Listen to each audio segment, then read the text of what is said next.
here at HTM Sports. How's everybody doing, man? So, hey, I went live earlier. We were talking about the combine. I had to get off of here to handle some personal matters, but I'm back in full effect right now. So, while I was live, man, I got the news that the Dallas Cowboys were putting a second round tender on Terrance Steele. And, of course, the quarterbacks are doing their workout at the combine now. So, right now, we're going to talk about what they actually did, what it means about the second round tender. Is it a guarantee that Terrance Steele will be a Dallas Cowboy next year, so on and so forth. And since we are talking about the quarterback position, we will be trying to see which quarterbacks in the draft we can bring in to be possible backups for Dak Prescott.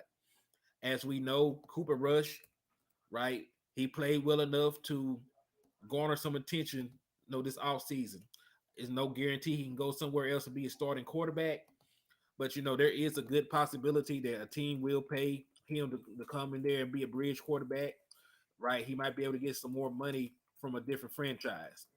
So with that said, it's about time that we address the backup quarterback situation. So first and foremost, I will give you the news on Terrance Steele verbatim and let you know what that exactly means. But before I jump too far into this and get ahead of myself, everybody that's tapping in with me, please go ahead and hit the like button, hit the share button. If you have not already subscribed to the channel, please do so. I'm sitting at 523 subscribers right now, trying to get up to 1,000 subscribers. That'll be the last thing that I need to be monetized. So once the page is monetized, we'll be able to invest back into the platform to give y'all better quality content, right? And so in the meantime, until I get monetized, if it's in your heart, I have put the Cash App at the top of the at the screen right here. So if you're on YouTube, it's at the top of the chat box if your heart feels like doing so. But let's jump right into it, man. Uh, hey, Brian Kite, what's up with you? Cowboy fan 95, what's good with you, my boy? Tupac with a Mohawk, what's good with you, man? I appreciate you for tapping in with me. So yeah, I'm just gonna break down pretty much the what's going on with the Terrance Steele situation, and then we'll address some of these quarterbacks, in the draft that can come in and possibly be backups for the Dallas Cowboys. Right. So this is the report from Michael Gelkin, right? Cowboys are placing the second round tender on restricted free agent Terrance Steele, a person familiar with the situation said. The right tackle is ahead of schedule in his return from ACL surgery, right? So it's not the franchise tag or anything like that. So, so this is what I'm gonna read you the definition of an RFA tender, right? So a restricted free agent tender, each of the tenders will increase by an additional amount of during the 2021 and 22 season, right? Right of first refusal tender, $0. Original round tender, 50 grand. Second round tender is 125 grand.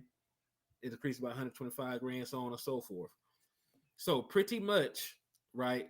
What a second round tender is it's a 1 year contract, you know, worth a player, no worth around that amount. It's a one. It's not like the franchise tag, right? But a team will owe the Dallas Cowboys, that much money, or they will owe them a second round pick if they decide to sign Terrance Steele, right? So it's there for security. Now a team can still go out there, say Terrance Steele is worth the little extra money, or pick, and still sign them, right? But it is a bit of a deterrent to put that on Terrance Steele to try to get a long term deal worked out. Now, as we all know, Terrance Steele is a very pivotal part of the Dallas Cowboys offensive line. He's actually the Dallas Cowboys' best graded run blocker, and you can actually tell by the decrease in production in the run game, how important it was right before he got injured. So let me pull up Terrence Steele's advanced stats so y'all can get a better picture of what he actually means to the Dallas Cowboys offensive line, right? Because sometimes we be talking, and people don't grasp don't really grasp it. right? So Terrance Steele, right? He only had 6 penalties last year. He played 818 snaps before his injury, right? But in that 818 snaps, he only allowed one sack the entire season. Out of 818 sacks, he got beat for a sack once, right? He graded out overall as a 73.9. As a pass blocker, he was a little bit more shaky. He graded off as a 63.7. But as a run blocker, he was one of the best in the National Football League. He graded out as an 82.1, right? And you look at the negative plays, and there's not very many, right? And listen, there were 439 pass blocking snaps that he played, only one sack allowed, right? Only allowed four quarterback hits, only allowed 20 pressures, only allowed one sack. So Terrence Steele was out there doing the damn thing. Terrence Steele was having a great year. And when you actually look, at the production in the run game, right? When you look at the yards per carry by the running back group, all of that plummeted when Terrence Steele, initially got injured. Right. So I'm gonna go back out here and try to find that actual graph. Right. I'm gonna try to find this actual graph so I can pull it up real quick. So bear with me so y'all can see what I be seeing. Now, I hope I still got it in here because I take a bunch of notes, take a bunch of pictures, that things like that. So bear with me while I try to get this located. But yeah, keeping Terrence Steele should be a priority. I hope that they eventually get a long term deal worked out with Terrence Steele because he is very valuable. And really, when you look at it, we don't have really any other options than to keep Terrence Steele. Like good tackles in the NFL are very hard to come by, man. Like they are very hard to come by. Tackles are just like good women. Like they come around once a blue moon, and when you get one, you got to hold on to them for dear life, right? So yeah, you can't play with that tackle position, right tackle or left tackle. Now, in the grand scheme of thing, hey Lamont, what's up with you, man? I appreciate you tapping back in with me. I had to go back live, man. I had to cut my last show a little bit short, but I'm back now. I'm back in full effect. I just wanted to talk about the Terrence Steele news, and I wanted to touch on some of the stuff with the quarterbacks. He said AR-15 ran a 4.4 40. Whoever drafted him going to have some clay and water to mold him. Oh, you talking about the quarterback Anthony Richards ran a 4.44? Well, look, man, that dude is a freak. He had a 40. He had like a 40-inch vertical.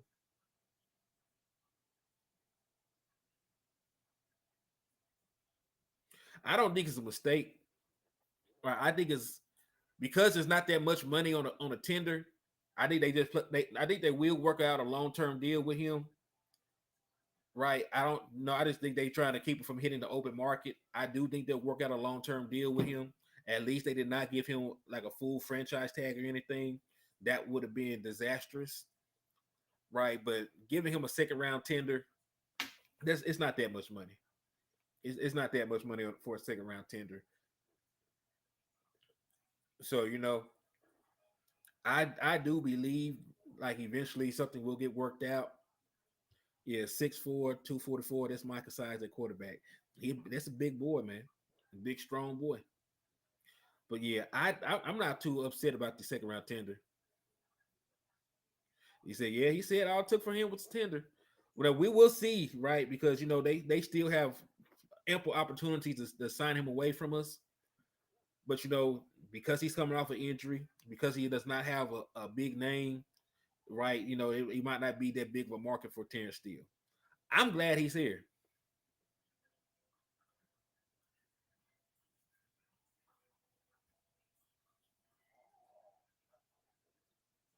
right? So I'm happy. I'm happy that Terrence Steele is probably going to be a Dallas Cowboy because he's very intricate to what we do.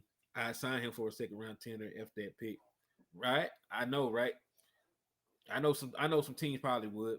because there's not going to be a tackle in the second round that's as good as Terrance Steele right now. Like Terrance Steele today, because he already done been through the developmental stages. He's already done got up there as being a dominant run blocker. He already has a niche in this offensive line. So I don't think there's going to be too many tackles in the second round that are going to be as good as Terrance Steele, if any. So maybe a team takes a flyer on him. It is really going to depend on how in depth some of these guys' scouting departments are.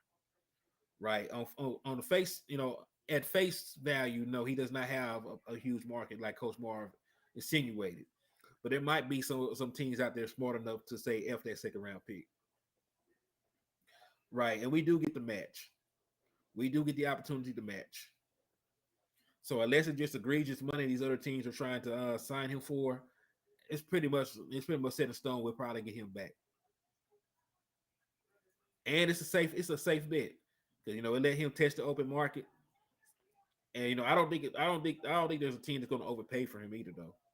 Because of the injury, because of the limited snaps that he had of quality football, I don't think we'll lose him. But yeah, I was supposed to be finding out this damn graph. I'm sorry, I got distracted. When you get older, it get harder to multitask, man. When you get older, it get harder to multitask. So let me see if I can find what I was looking for. Here we go. All right. So peep this. Matter of fact, let me see if I can share this onto the screen. Right. Let me see if I can share this onto the screen.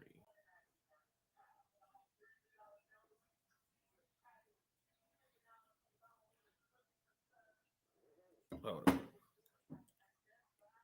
You know, let me see. I ain't used to maneuvering and working this program like this, so bear with me. But I think I got it.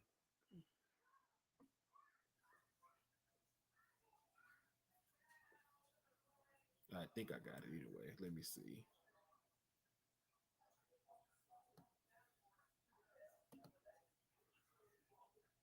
Well, maybe not.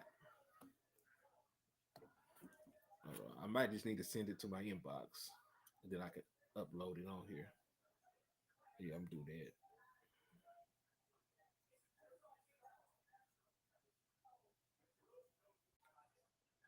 Oh, okay. Yeah, I'm gonna put it in my inbox. Then I'm gonna do it like that.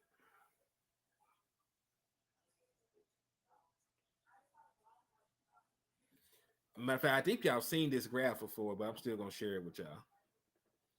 All undrafted free agents on the team and contract years can sign tender for 2 straight years before they are free. If we don't re-sign Steele, can we draft the 6'9" mammoth from OSU and develop him? What's the boy's name? What's the boy's name you talk about? His 6'9" mammoth from OSU. Put his name in there. I'll do some a quick no. I'll post some numbers on it real quick.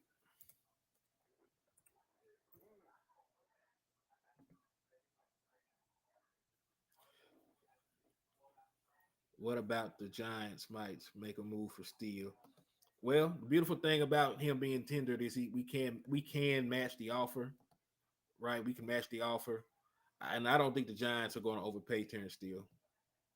Okay, so you may not be able to see it, but I did put it on the screen for you.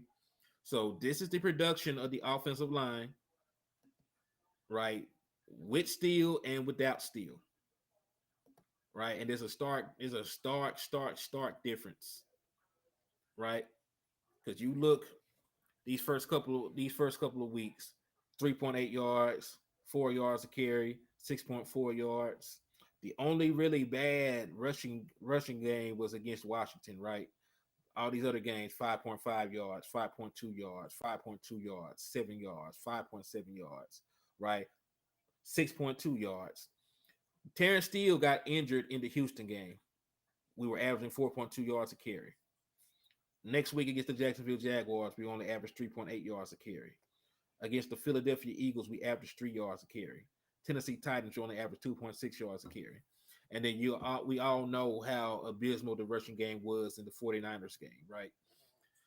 So just looking at how bad like our our yards per attempt was when trying to run the ball was when Terrance Steele was not out there. That is reason enough to re-sign him right there, right? Especially if your identity is running the football. In order to be a good run the ball team, you have to have a good run blocking offensive line. And when we have Terrance Steele out there, we have one of the best run blocking lines in the National Football League. When he is not out there, we are subpar at best. At best, we are subpar in that dynamic. So, and we really are going to be a team that wants to run the football, control the clock, rest the defense. Terrance still has to be a part of that equation. He has to be back in Dallas Cowboys blue, and he should be back for a long term deal, right? The tender is fine for right now to keep him, right, to give us a chance to match, but just get the deal done. Get the deal done. So, with that said about Terrance Steele, we already covered the second round tender. We have a chance to match. Other teams will have to, give up something in order to get him at this point. If we do not accept, no, we do not match the offer. So let's move on to the quarterbacks. As you know, the quarterbacks are working out today.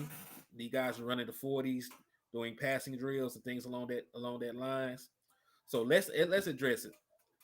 I know we will sign Steele to a longer team friendly deal to lower his cap and lock him up. Cowboys have the leverage. Well, they do in this situation. They just don't need to fumble it. So in regards to the quarterback position, a lot has been made about the Dallas Cowboys' interest in Hendon Hooker. A lot has been made about the Dallas Cowboys' interest in Max Duggan and all these other different names that are floating around. What the truth of the matter is, regardless of the quarterback that the Dallas Cowboys draft, they are going to come in and they're going to be the backup quarterback for the Dallas Cowboys for a minimum of the next 2 years, right? They're not going to pay Dak Prescott, right, $49 million and $50 million a year to sit on the bench, regardless of what's going on, right? So, with that said, whoever is coming in is going to be the backup quarterback. And when you really think about the names that are right, when you really look at the names that are tied to Dallas, there are not quarterbacks that are going to be day one starters anyway. Lamont, he said respectfully, Max Duggan look like cheeks. Like he is going to be a developmental quarterback. He's going to be a developmental quarterback. He has some physical traits, right? There are some positive things about Max Duggan, but I think Max Duggan is going to be a quarterback that's going to fall to like he's going to be drafted somewhere between the fifth and the seventh round. Like he's not to be a highly touted quarterback prospect, right? Even somebody that even one of these quarterbacks that I do like Hendon Hooker, like he just had an ACL injury. He's probably not going to be fully healthy, coming into the season. He would have to rehab and learn the NFL offense. So year one, at least, he definitely won't be ready, right? And to be honest, like he only had one proven year of production in college. Yeah, Max ran a 4.52. He ran a 4.52, right? So these are the guys that we're working with coming in, right? So they're not going to be guys to come in and take Dak Prescott's job, but they are going to be guys that will come in and they will fill the void left behind by Cooper Rush. And right when we are addressing the quarterback situation, we need to draft a quarterback that has similar skill sets to Dak Prescott, right? And when you describe Dak Prescott, he's a mobile quarterback. He make plays out of the pocket. He can extend plays. He's the quarterback, right? He's a winner, great backup. He will be there after the fifth round. He might be there longer after the fifth round because while he is a winner, he is very undersized to be a quarterback in the National Football League. He is very small. He is very small and does not have like the next level arm that some of these other guys have that overcome that. Russell Wilson is short, but Russell Wilson has a Major League Baseball arm, right? Kyler Murray is short, but he also has a baseball background, and he has a big time arm. Same thing with Drew Brees. If you do not have the next level arm talent and you're under 6 foot tall, you usually do not pan out in the NFL. So that's why he's gonna be there in the fifth round. because of his size, his lack of arm talent. He is mobile. He does fit the bill. But I have some other prospects that I would take over him. And listen, he is a winner. He won back to back national championship as a starting quarterback. I could take nothing away from him. I could take nothing away from him. But we'll see. But I compounded the list, and these were the attributes I was looking at in terms of these quarterbacks, right? And you know what, Coach? I will humor you. I'll add him on here, and with the rest of these guys, I will pull up his statistics, their traits, and the scouting reports, right? So we're gonna do the homework, and we're just gonna talk about a couple of these guys. So he'll be the fourth quarterback I talk about. Since you feel that way about him, Coach, I will take the time out to at least speak on him. He said Bennett did look better than Duggan. Well, that's not saying much. So we're gonna start off with a quarterback that not many people are talking about. We're gonna talk about Dorian Thompson Robinson. Now, Dorian Thompson Robinson is a quarterback from UCLA. He is a dual threat quarterback, and I actually do like him. Right, he's not a huge name or anything like that. He did play in a conference that is not known for producing a lot of defense, but we'll still talk about him, right? So Dorian Thompson Robinson, 6'1", 191 pounds. He played quarterback at UCLA. He is considered a dual threat quarterback. This past season, he threw the ball 382 times, completed 266 of his passing attempts for a 69.6 completion percentage rate. He threw for 3,154 yards. He passed for 27 touchdowns. He threw 10 interceptions. He had a long of 70 yards and a rating of 157.1. And when you turn around and look at his, let me see. I'm trying to pull up his rushing statistics as well. And when you look at his rushing numbers, he wasn't a big rusher this year. Oh, hold on. I take that back. Yes, he was. When you look at his rushing numbers, he ran the ball 117 times for 646 yards, got 5.5 yards a carry, had 12 rushing touchdowns, and a long of 68. So he is a true dual threat quarterback. He is a guy who thrives off of play action. They were calling design quarterback runs for him. He can make off schedule plays. And you know what? Hey, Malik Cunningham is also on this list, so we will touch on him as well. We will touch on him as well. Yeah, I like him too. It took me a while to get around to him. I used to see him a lot in a lot of the mock drafts people were doing. They had him going to us in the seventh round. So I would take a flyer out on him just based on his production, right? But let's just take a look at the total body of work, right? So let's see. Let me see if I can pull up all his career numbers together, so I could tell you what his full career was. I'll see if I can find his win loss records, all those different things. And then we're gonna take a look at his scouting report.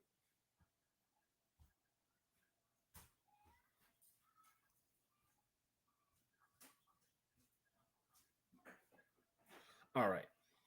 So he is actually only 500 as a starting quarterback. He had 48 starts. He went 24 and 24. However, his last two seasons, he did have a winning record as a starting quarterback. In 2021, he went 8-3.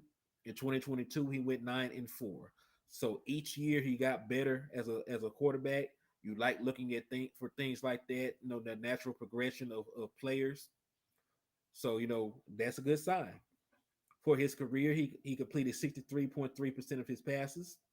He threw for 10,695 yards, averaged 7.9 yards.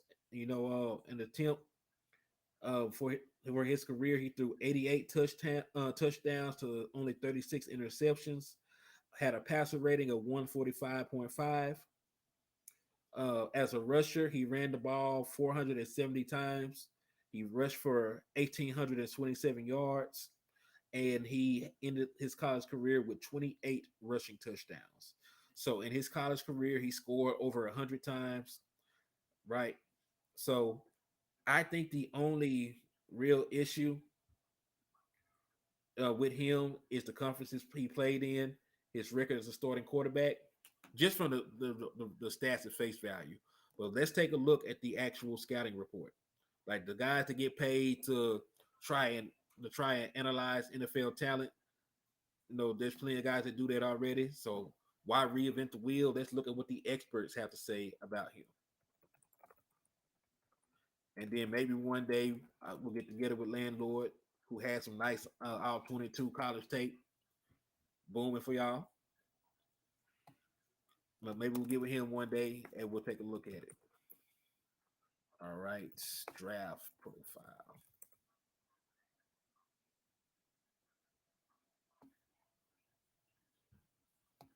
All right, so let's try Draft Buzz. Let's see what they have to say about him.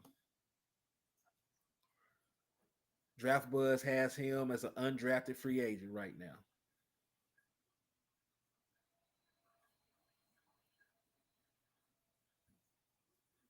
So these are his strengths. These are what they consider his strengths, right now. He gets the ball out quickly, making split second decisions, good short to intermediate level accuracy, demonstrating the ball placement to allows receivers to run after the catch. Physically, Thompson Robinson is a natural athlete who plays with balance and light feet to float in the pocket. He's a pure athlete, loose limbed and flexible. Thompson Robinson has the speed to pick up yardage in scramble situation. He's good enough as a runner to work, read option plays, keeping backside defenders in place. Good, not elite arm strength. He can easily make all the NFL throws with effortless deep passes. Ball placement is a strength. Has natural instincts to make plays when forced to improvise. So that's some pretty decent praise right there. So he has an NFL level arm, right? Not the best arm in the world, but he has an NFL level arm. He throws with hesitation. He's accurate, has good ball placement. He's a good athlete. So those are all the things that check the box for what we're looking for, right? Now when we're looking at these backup quarterbacks, because they're not going to be top, they're not going to be first round picks or anything like that. All of these guys have issues that they need to work with. Johnny Herrera is another person that likes Malik Cunningham. Don't worry, we will look at Malik Cunningham next. He will be the next quarterback that we take a look at and evaluate. Because I made a list of dual threat quarterbacks this will be late in the late rounds, and these are the guys. He's on the list, so we'll take a look at him next. We'll take a look at him next. So let's take a look at the negatives, right? Like we talked about the positives. We know that he has warts. That's why he's considered to be an undrafted free agent, right? So let's take a look at the negatives for Dorian Thompson Robinson. Very ordinary arm, though there is room for improvement with better technique. Lacks strength to stretch the field vertically or horizontally. Throws too many passes flat-footed, or excuse me, or without his feet being set. Thompson Robinson has a bad habit of fading and throwing off his back foot when the pocket gets muddled, and Thompson Robinson is too often all arm when throwing on the move, sacrificing accuracy. He's an inconsistent downfield passer and puts too much air under his throws. So really, a lot of the things they're saying are wrong with Thompson with him is actually mechanical, right? It's actually just mechanics. So if with a good quarterbacks coach, some time, having some more reps, he could be a better thrower of the football, right? And that's why, as long as they have the physical skills, they come from a similar style offense, they have a similar play style, they could be a backup here in Dallas. And you're welcome, Johnny. I always try to put together a good list. So since the most I have most of these names on here, I left Stetson Bennett off purposely because I was not high on him. But since my guy Coach Marv like him, I will add him on as well. So, but yeah, so like he has room to improve. Like when you talk about mechanics, like Dak Prescott was also a quarterback that came in and was a guy considered to be a project. Now he came in and played good off the bat. He put in some work. He was a better passer his rookie year than he was his senior year in college. So he made some adjustments. Then as he stayed in the league, he fine tuned his mechanics year in and year out. So you know, and listen, they had questions about Dak Prescott's actually coming out of college, and Dak Prescott right now is eighth in NFL history in completion percentage. So like, if guys put the work in, like some of these things when it comes down to like mechanics, they can get over that. It's just really going to depend on the player, their work ethic, and how badly they want to improve. So we've already seen it with the current quarterback that we have right now, right? That you put the work in, you can improve your mechanics and things like that. So that's the only knock on him. He's sort of undersized. He's only 6'1", under 200 pounds. He doesn't have the biggest arm in the world. Didn't play at the most prestigious school or most prestigious conference or anything like that. Was not a winning quarterback overall, but he was a winner his last two seasons, right? So there's some tools there to work with. Like I said, all these guys will be projects, but I do like him. Landlord, what's cracking, my guy? Yeah, man. I had to get these boys some Cowboys content, man. Hey, I will be going live with landlords pretty soon. We will be doing the show today. We will be giving y'all some fire content, so tune into that. Matter of fact, I might do my show all the way up to the point where we join forces. But yeah, man. But yeah, I like him. Like he is a project player, but no, all these guys will be. Dak mechanics has come a long way. First and second year, his mechanics used to make me cringe. Jump pass. Yeah, remember Dak Prescott used to do the jump pass. He said, "Thank God, need Cowboys content." Hey man, we trying to feed the streets, man. We be trying to feed the streets. Matter of fact, landlord, like you hosting or West hosting? What's up? Are we going to the trap or we going to are we going on we going to the west side of town? You talk to me on that. Yeah, but y'all remember Dak Prescott used to be a jump passer. He used to his mechanics were a little janky. Right, that's my guy, but we can all be honest about that. But he put in the work. He has developed. He's a much better passer. He can make off platform throws now, right? He does not lose his base. His mechanics usually stay pretty well. We gotta be on the West Coast. Okay, okay. We going out to the West Coast with Uncle Snoop and them, man. It's all good. It's all good. Hey man, we trapping on the West Coast while sipping hen, man. For real though. But yeah, let's talk about Malik Cunningham, man. Let's talk about Malik Cunningham. And landlord, I already did the grunt work. Cali Bud. Hey, you need to bring he said Dak need to bring the bow tie back.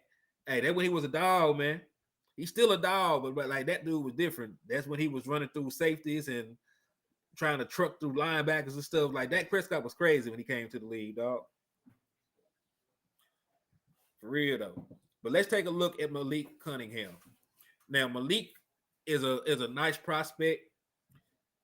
A lot of people, and Malik, when you come after, like a stellar college quarterback, like he had to follow up Lamar Jackson at Louisville. So hats off to this man for being able to blossom and get some consideration of his own in the NFL draft. So salute to him. He said Muslim dad. Lamont said, I'm starting to lean with Big Game James. We might need a DN. Michael needs to be at Mike. He's too valuable to just rush the quarterback. There's nothing wrong with either.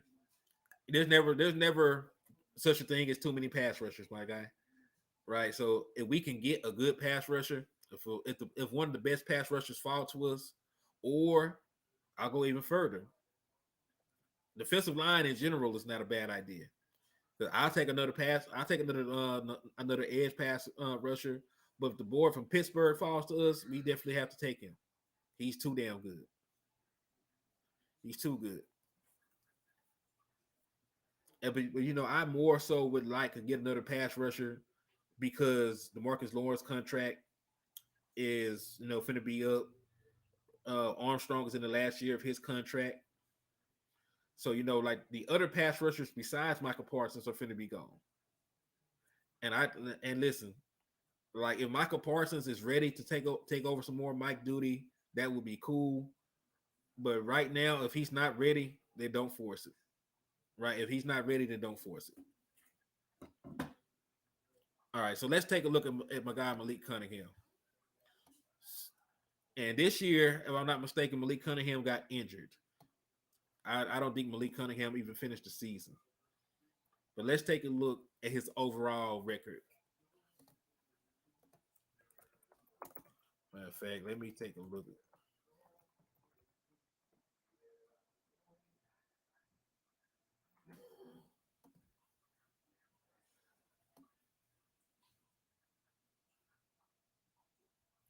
It looked like he had a shoulder injury at one point.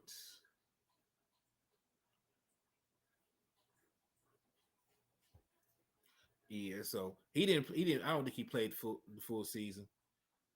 But anyway, let's take a look at his total body of work. It wouldn't be fair to just judge him off an injured season. So let's take a look at Malik Cunningham's total body of work. All right. And just in case y'all wanted to know, since he is a dual threat quarterback, I will mention his 40 time. He ran a 4.53, which is very good for the position he is.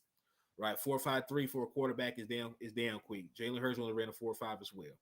So he can move. He can move. He can make plays. And remember, everybody on this list is a dual threat quarterback. It's a quarterback that is good on the move. It's a quarterback that is good off of play action. Like they fit all those bills. I need a quarterback that can do what Dak Prescott does. So if he happens to get injured, we do not have to change much of the offense. Right? D Law is why I look at DN. I like old boy from Notre Dame. In that San Francisco game, Michael looked his best all season when playing Mike, but Cunningham would be a good backup to develop. Yeah, I agree. I agree with that. So let's pull up Cunningham's career stats, right?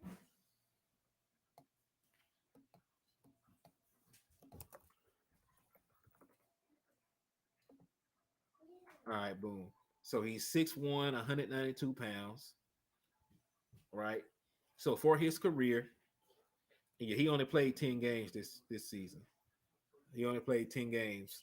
So can't put a lot of stock on that. All right. So for his career, he is a 23 and 24 starter. So he is one game under 500. Right. He completed 62.6% of his passes.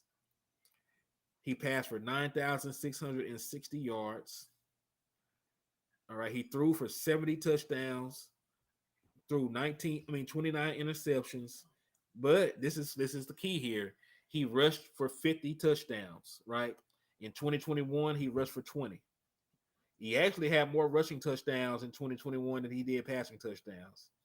Because in 2021, he had 19 passing touchdowns and 20 rushing touchdowns. So a lot of times you might consider him a run first quarterback.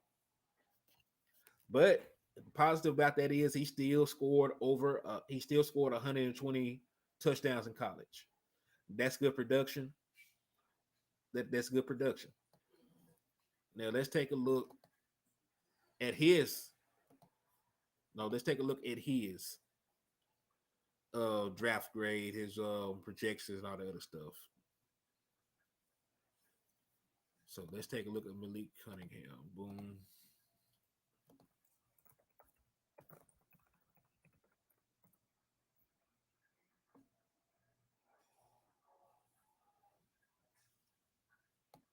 draft. And let's see what the scouts have to say about the boy.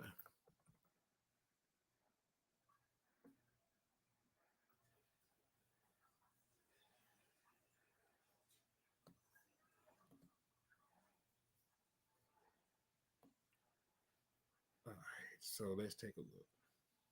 They actually have his official height as 5'11", which is actually shorter than I initially thought. All right. So his strengths physically, Cunningham is a natural athlete who plays with the balance and light feet to float. Hold on. Yeah, this seems.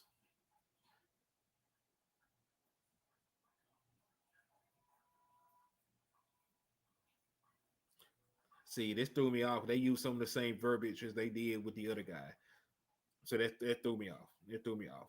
So I thought I was looking at Dorian Thompson stuff again, but they got a lot of this stuff worded the same way, right? Natural athlete who light on the feet, good, not elite arm strength, but can make NFL throws effortlessly. Gets the ball out quick, making split second decisions.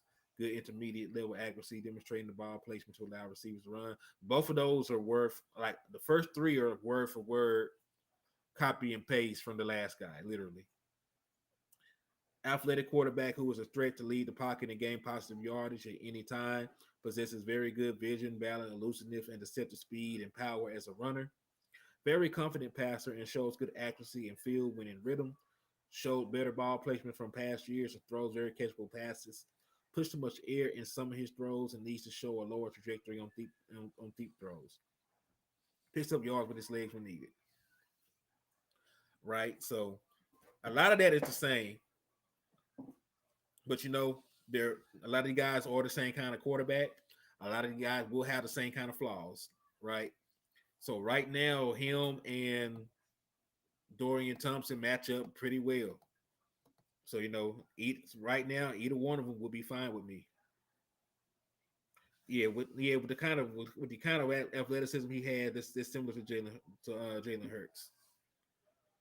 Okay, cool. So we're actually gonna rock at about 7:30 or so. All right, that sounds good to me.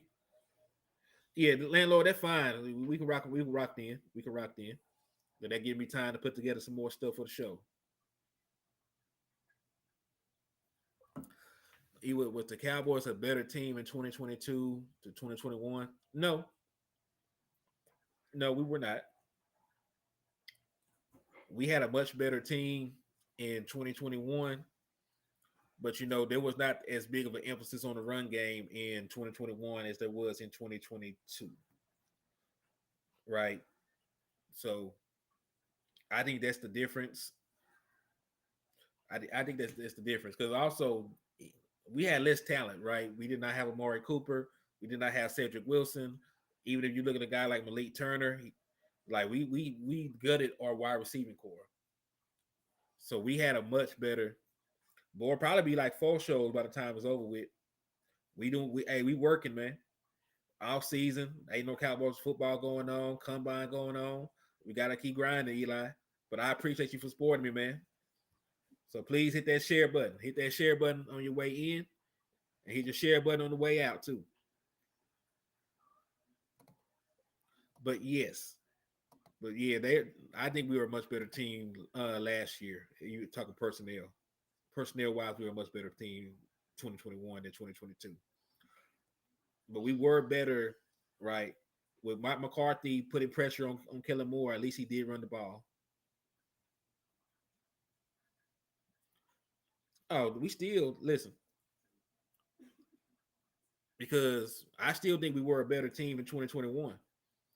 I think the only difference is we had better play calling this year, right? We have a slightly better play calling because we because of the Dak Prescott injury, we focused heavily on the run game for most of the season, and I think that's the bigger difference. I think that's the bigger difference because we had mostly the same defense. And listen, his run scheme was ass, right? But we were able to get positive yardage in the run game. Like Tony Pollard had over 1,000 yards rushing. Ezekiel Elliott had almost 900 yards rushing. So you had almost 2,000 yards of production between your two running backs. You counting rushing, but it's okay for us to disagree, Coach. Right? Because we both were looking at different things, but we both have our reasons for believing that. So there's never no any issues in disagreeing. But like on paper, we had a better team in 2021. And honestly, if we called the game right the same way we were calling it, then I think we would have won more. I think we would have won more games. I do. And if we had the 2021 team and Mike McCarthy was actually on Kellen Moore's neck about running the ball more, I think it would have been better. And yes, that's even with Kellen Moore's basic run scheme.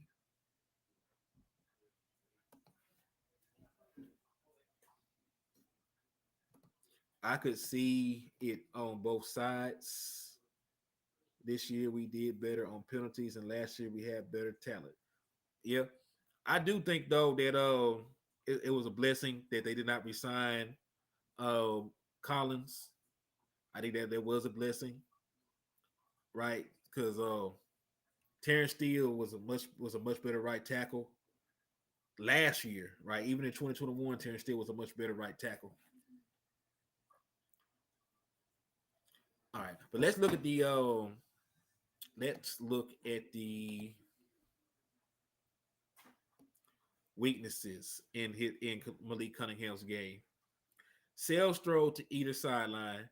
Receivers make him look good with acrobatic catches. Back foot throws are not accurate. Sometimes trusts his arm too much. Trying to stick passes late in the play or went off balance. Very ordinary arm, though room for improvement with better technique. Lack strength to stretch the field horizontally, vertically. Throws too many passes flat foot. So same things. He has bad mechanics that can be worked on. He's too quick to lower his eyes and look for a running lane after moving off his first read. And they have here in quotation too many plays in college that won't translate to the NFL. So same thing, athletic quarterback with room to grow. That's basically what we're looking at. Athletic quarterbacks with room to grow have some issues, with you know, with mechanics, have some issue with ball placement, different things like that. But like I said, these guys are all going to be projects. Mhm. So let's take a look at. Let's take a look. We're gonna look at Duggan. Then we'll look at Duggan. Then we'll look at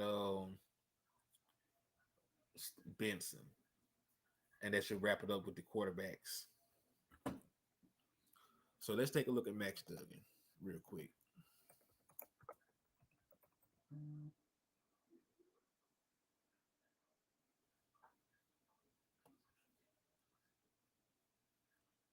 All right. We all know that Max Duggan ran a 4.5. He had a very good 40 time. That's good for a dual threat quarterback. Draft projection.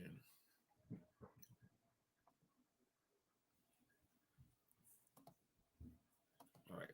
So they have Max Duggan projected to be a seventh round pick. All right. So these are his strengths. Super tough signal caller who will play through injuries. He's got a sturdy frame and a strong arm, which will fit well in the pros. Able to extend the play and escape the rush in an effort to buy time. Uses his eyes well to keep safeties at bay, although probably needs to do this more often. Athletic quarterback who is a threat to lead the pocket and gain positive yardage at any time. Possesses very good vision, balance, elusiveness, and excellent speed and power as a runner. Always battles for extra yardage and not afraid to take on linebackers. It sounded like that when he was young. Gets the ball out quickly, making split-second decisions. Good short to intermediate level accuracy, demonstrating the ball placement to allow receivers to run after the catch. Duggan must be accounted for when used in the read option game, especially in the red zone where his skills show through. Again, good, not elite arm strength. He makes plays with confident demeanor and has the athleticism to move out of the pocket and create plays out of structure. Right. Woo. A lot of these guys are going to have a similar level of strengths, right? It seems like pretty much the same with all these guys. Good at running, tough, physically gifted, make plays on the move, make plays off schedule. I think that's going to be the MO of all these quarterbacks.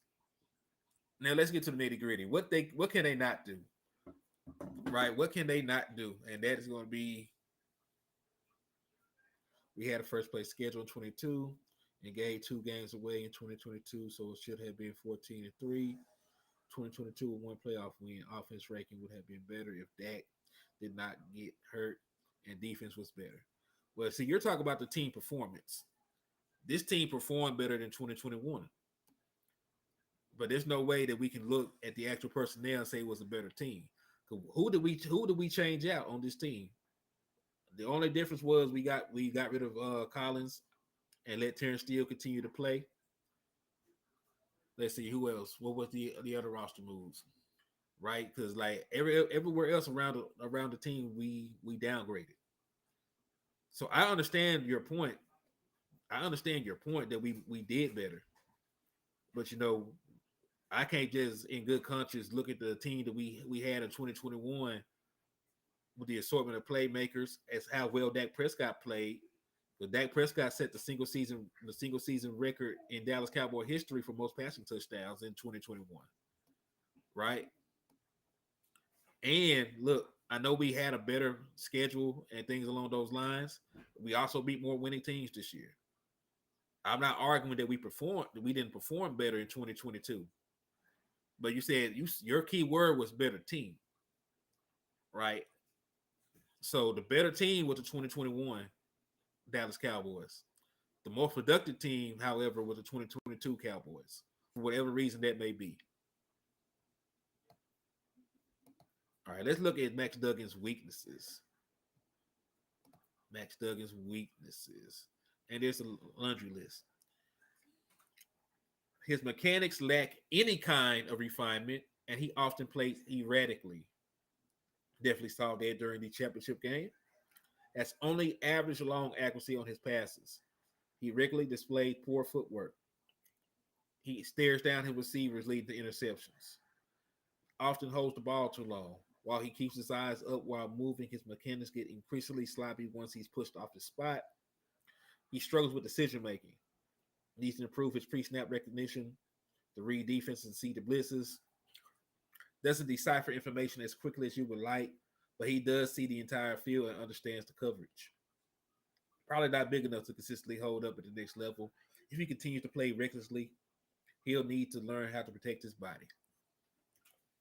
So he is very uneven as a player. And y'all excuse me, I've been rambling on for a second. I'm finna stop and get me some water real quick. I'll be right back. Don't move. I'm still on show. Good job.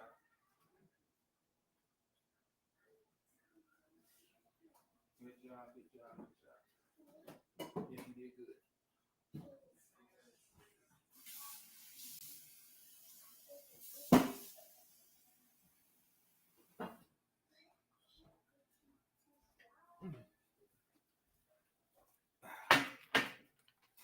Yeah. All right, I'm back.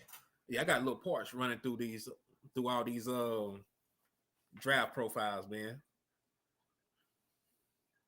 But yeah, like he's not like none of these guys are really great, right? We already were gonna came to that conclusion. They're all gonna be prospect projects. And coach, since you've been rocking with me, we're gonna finally talk about the guy you like. We'll talk about Stetson Bennett now.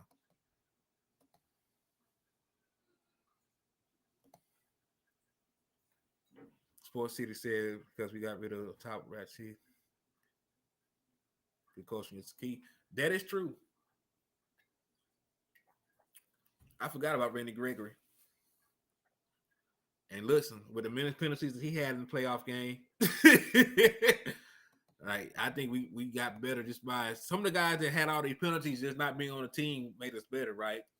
Connor Williams not being on the team might have helped us a little bit, but we did not have as many penalties. Randy Gregory, we did not have as many penalties on the defensive side of the ball either. So I can agree with that part. All right, let's take a look at Stetson Bennett.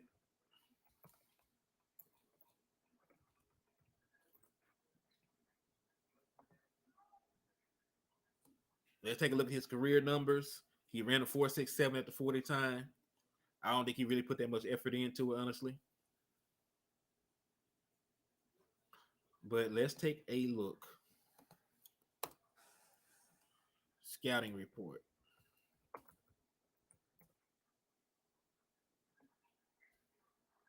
We'll do a scouting report, then we'll do his career numbers. Because y'all do know he won 2 national championship games these last 2 seasons. There you go, Stetson Bennett.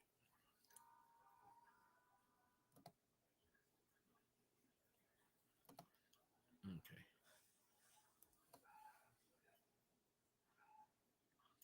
They have him projected as a 5th round pick. So honestly, out of all the guys we talked about, he is the guy with the highest draft projections so far. He is listed as 5'11", which is not bad. 192 pounds. Ran a 4.67. Is 25.4 years old right now. He was born in 97. And let's take a look at his scouting report.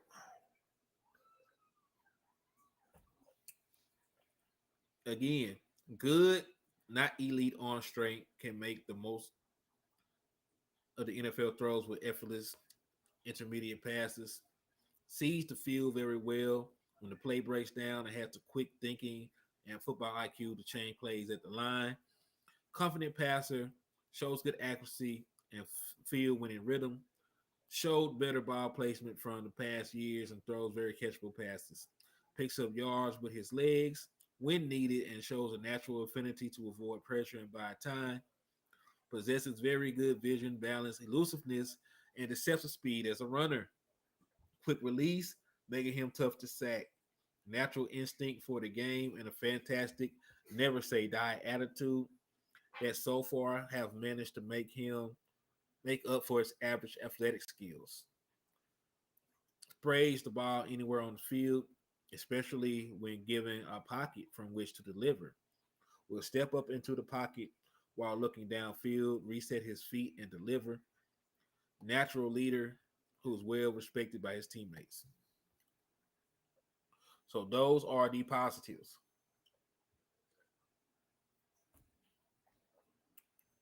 These are the weaknesses in his game.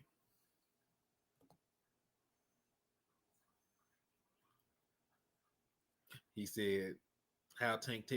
He said, "How did Tank Dale do?" I don't know. I'm gonna pull up Tank Dale's information in just a second and see how he fared. He thought Bennett was 52. He is old, but so is Hendon Hooker, right? So, and that's going to be the thing. Like if Dak Prescott pans out, right? If you're going to extend Dak Prescott, you don't need these guys.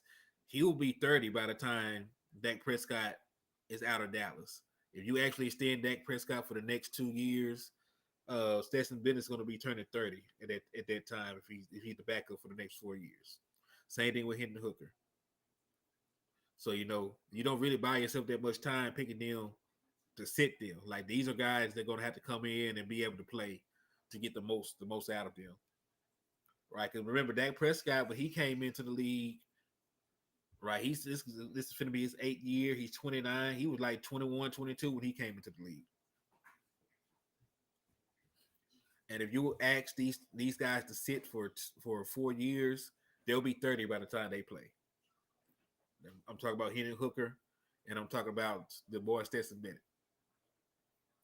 Remember, you're going to be a West Coast offense, so we don't need to throw deep passes That's why they need to extend that. I agree. It's going to be a lot of in breaking routes, a lot of crossing routes, battle over routes, a lot of concepts that involve the wide receiver running away from the defender as fast as they can. So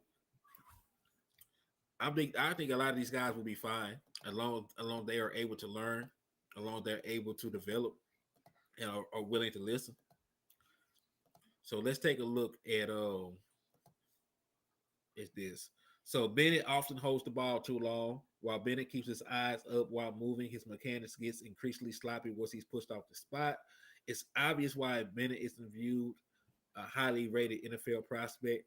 His diminutive in the pocket at just 5'11" at a push, right? 5'11" is pushing it. He might be five. He might really be about 5'10". He may struggle to stay healthy when not playing behind a bulldog line. His arm strength is decent, but less than ideal. He lacks a little zip, and accuracy becomes an issue when he's unable or unwilling to set his feet. Puts too much air in some of his throws and needs to show a lower trajectory on deep throws. Right? So, like I said, everybody that's looking at it's going to be a project. It's not bad. And he does have a winning background, as Coach Pork pointed out. He is a winner. He has won in the postseason in college. Right? He is respected by his teammates. So those are good things, right? Those are things that people can gravitate towards. You know, those things you need to like about him.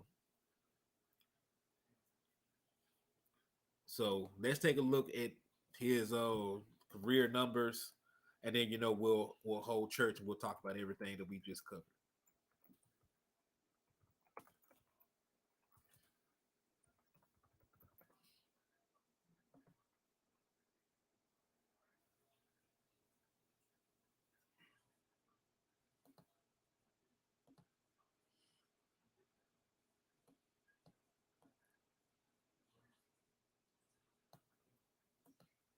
All right. So last year he went crazy.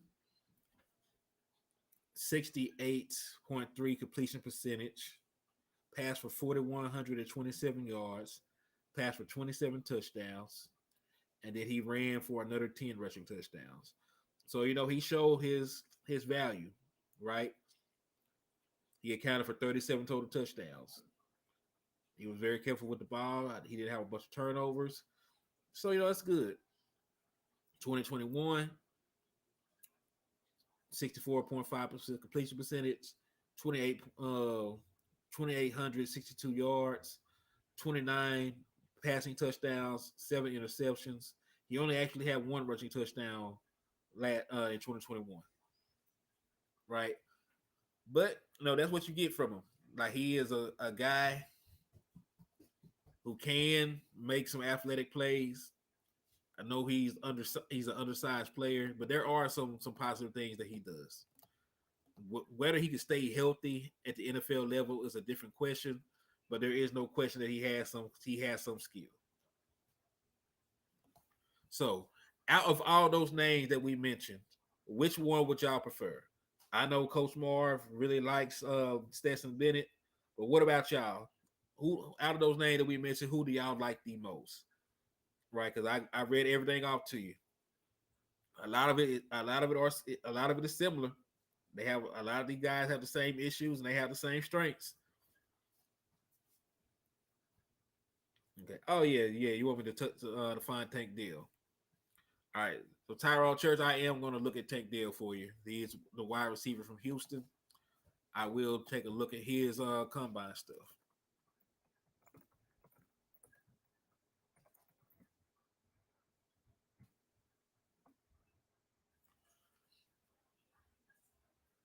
All right. Tank Deal ran a 4.49.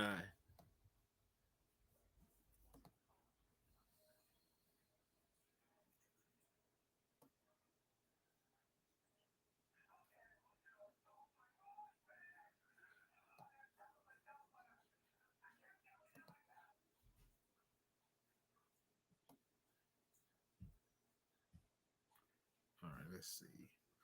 Yeah, he's definitely listed as undersized. They got him as 5'8", 163 pounds, 4.49 speed.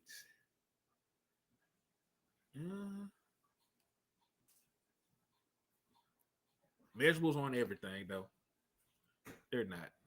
He has great footage. He has great game film. And in my eyes, that's all that actually matters, right?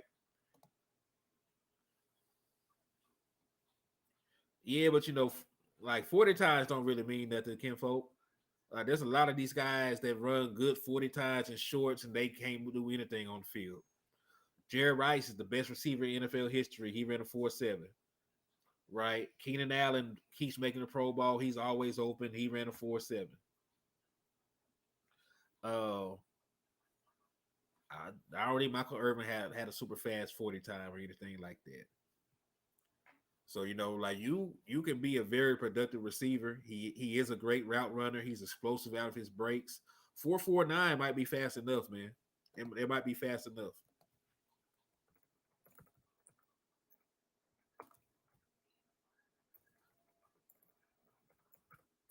Because when I look at him on film, he's always open. So 4.49 is not what we expected him to run, but he would still be he still be one of the faster wide receivers on our team, right? CD Lamb only ran a 4.5. Michael Gallup only ran a 4.5. Noah Brown, if you brought him back, he's slow. So he was still, that's the beautiful thing about it. Like he does not have to be the fastest wide receiver in the world. He just has to be faster than the guys that we already have, and he fits that bill. He fits that bill. Okay.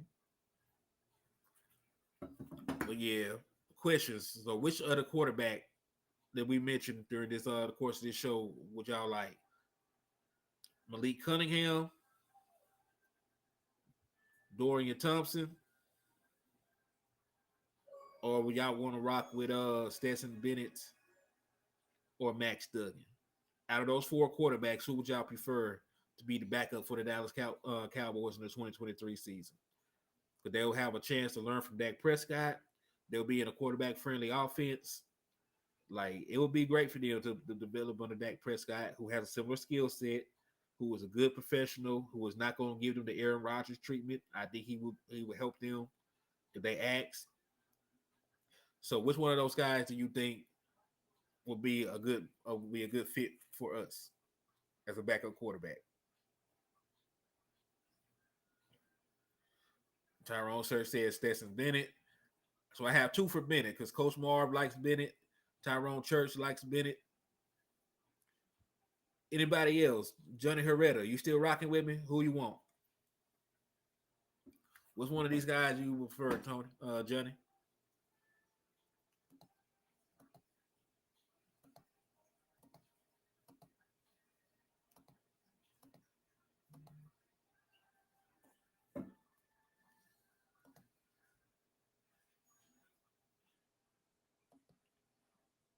Talk to me. Regina said I like Doug and he was the fastest quarterback, good in the pinch. Like he is tough, right? He has a lot of room for development, but he is a tough quarterback. Like he's a good athlete. Now it's the other thing he's gonna have to improve on. But none of these guys that we mentioned, are gonna come in and be ready day one to start in the NFL. It's gonna be a process. It's gonna be a process. But the hope is that you don't have to see any of these guys play anytime soon. The hope is that Prescott can stay healthy, right? The hope is that Dak Prescott can play every single game and be available. However, we know things happen. Last year, Dak Prescott broke his thumb, right? Even the year before, Dak Prescott had to miss one game with a calf injury.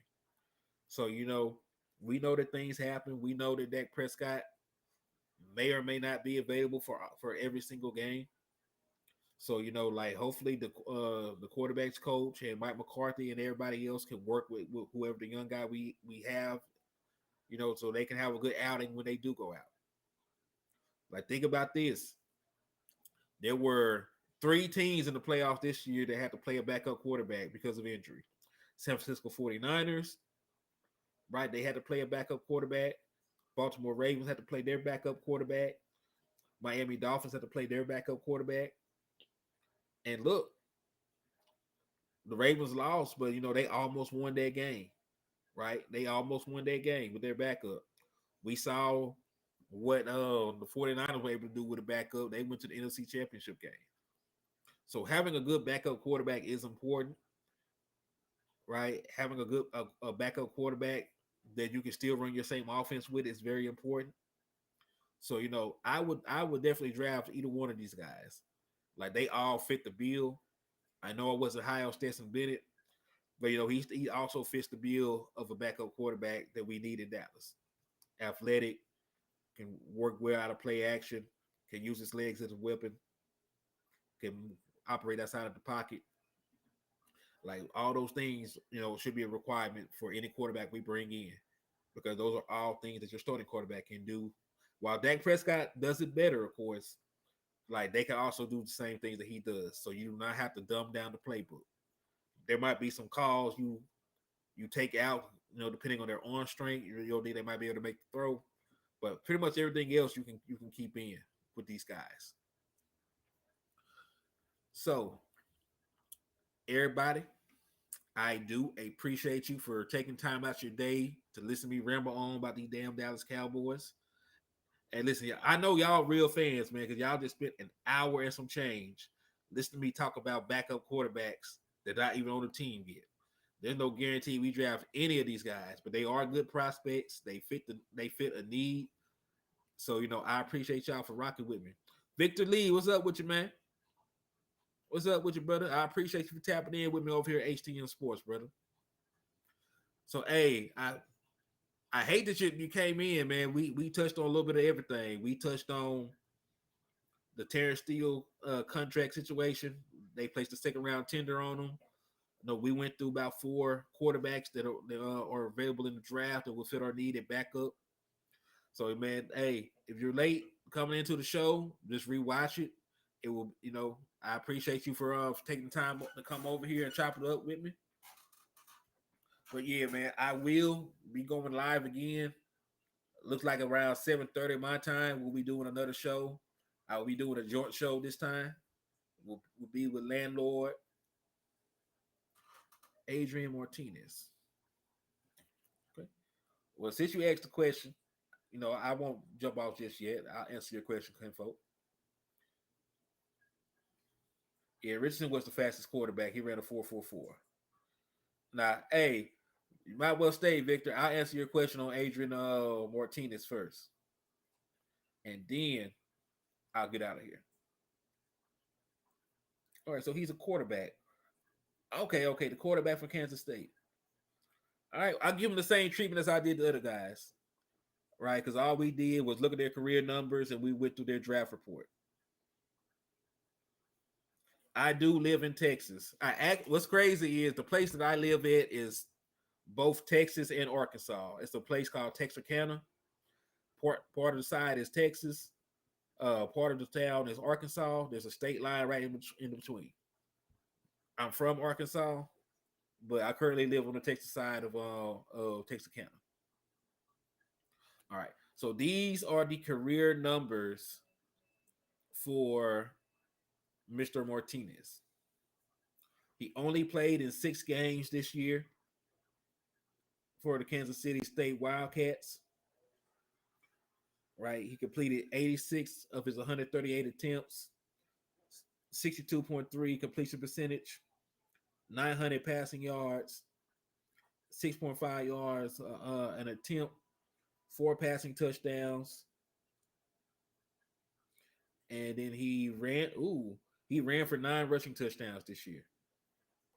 All right. Before he was the starting quarterback for for Kansas State, he was the starting quarterback for the Nebraska Cornhuskers. So in his career, right, because it looked like he's played 1, 2, 3, 4, 5 seasons as a college quarterback. He has 44 starts, 19 and 25 as a starter. Has a career completion percentage of 63.4, passed for 9,391 yards, 49 passing touchdowns, 30 interceptions, and he rushed for 44 touchdowns. All right, so the other guys actually had better numbers. We're talking about the other guys. They all have similar like records, right? They're all most of these guys were 500 quarterbacks outside of Stetson Bennett, but they actually scored more touchdowns. They scored much more touchdowns because even when you factor in the rushing touchdowns, he was at under 100 for his career. So let's take a look at his scouting reports.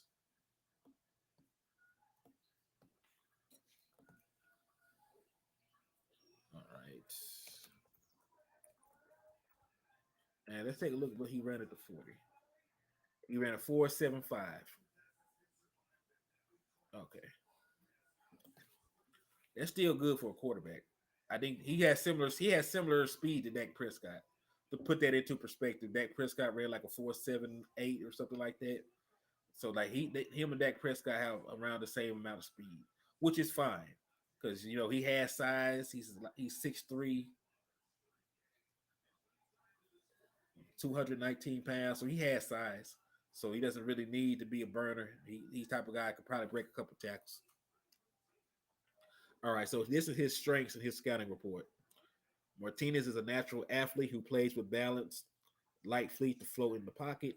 He's generally accurate on intermediate and short throws, flashes anticipation and placement on intermediate outs, and the ability to lead receivers on deeper throws. His ball placement is a strength. Martinez has natural instincts to make plays when forced to improvise. Possesses a strong right arm and is capable of making every NFL throw easily. Can drive the deep out to the sideline from the opposite hash and has no problem threading the needle between closing defenders. Easily zips to all the areas of the field, demonstrating very good touch on underneath routes to running backs and receivers, as well as down the sideline on deep passes. He has enough arm strength to throw the deep out as well. Martinez plays with confident demeanor and has athleticism to move out of the pocket and create plays out of structure. So just like everybody else, and I'm glad you brought him up because he is a guy that is similar to every other quarterback we broke down. Every other quarterback we broke down was a dual threat quarterback, ability to make plays outside the pocket, good on play action, good on read option, right? So he fits the bill of everybody else, right? So I appreciate you, Victor, for even bringing him up. Yeah, very similar to Dak Prescott's size. They both are around the same height. Dak Prescott has him by about 20 pounds because Dak Prescott is about 240 pounds right now. But they are very similar. He has a tendency to hold the ball too long, and Martinez will make panic throws. Good things don't always follow when he's forced to extend plays. Hold the ball loosely and away from his body, putting him at risk for strip sacks. He gets sloppy with his mechanics on the move, losing accuracy as he relies too much on his arm. Similar to everybody else, right? We talked about Malik Cunningham. We talked about Dorian Thompson. We talked about Stetson Bennett, Max Duggan. Scouting report is damn near similar on all these guys. They have some mechanical issues they need to clean up. They are athletic quarterbacks, dual threat quarterbacks. But there's questions about size, there's questions about accuracy. For some of those guys, there's questions about their size, right? Like he has NFL size, right? This guy right here, Martin, he has similar size to our starting quarterback. Some of these other guys do not, but they're all in the same realm. They're all athletic quarterbacks who need room to grow, who are going to be projects at the next level, right? But with a good coaching staff, with Dak Prescott to tutor them for the next couple of years, there's very good chance that they can develop. Deshaun Taylor, what's up with you, man? I appreciate you for tapping in with me. Would be Charlie Jones would be a good addition to the wide receiver room. He has some wheels. Okay, I have to look into him. I have to look into him. But I've been rocking with y'all right now for an hour and 19. I appreciate y'all for everything. So on the way out, please, if you have not already, hit the like, the share, and the subscribe button. Trying to grow the channel, get to 1,000 subscribers. If you want, again, donation is in the chat box. You can send donations to Henny the Moore at Cash App. But I appreciate y'all for taking time out your day to rock with me. I will be back live again around 7:30 with Landlord at West Coast. So thank y'all for everything, and I will get at y'all later. God bless and peace.